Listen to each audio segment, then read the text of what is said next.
that's a player giving it their all, then Man United are in bigger trouble than I even think, and I think they're in huge trouble. I think they're just, by this time, I think that they've just been running to the ground. Oh, Gary, Honestly, it's 2 yards, man.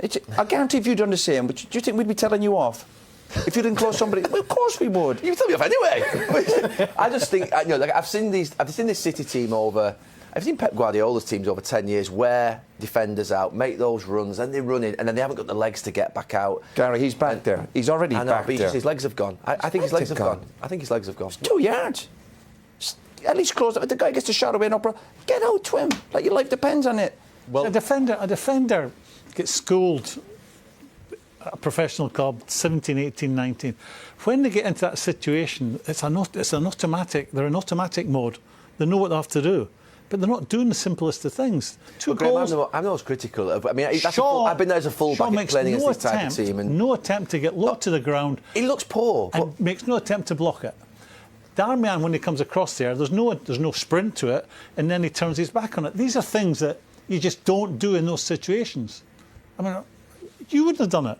These are boys now playing in a modern game where it seems to be more important about taking passes from the goalkeeper and what you do in the attacking part of the pitch than what happens around your goal when you're defending. They are basic mistakes that unless you wouldn't see City players doing that.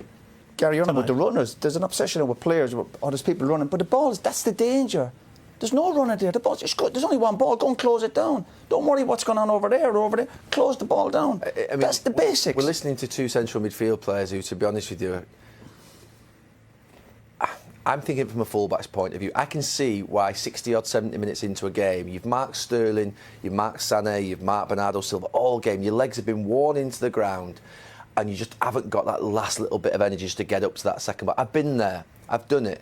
And look, it's not great defending, but I've got a bit of sympathy because what Pep Guardiola's teams do is this to you. They take your legs away, they suffocate you, and then they just... Well, United run further in the first half. Overall, the 90 minutes, City ran further. No, United, I've no doubt the second half performance. Roy said, why didn't they come out the second half? This wasn't a lack of will. This was just honestly, the legs just fold on you a little bit. You haven't got that same energy, you haven't got that same sharpness, that same something about you. And I think that's what we saw with the United defenders' legs. I don't think it was a lack of want to get up the ball. I just think it was a...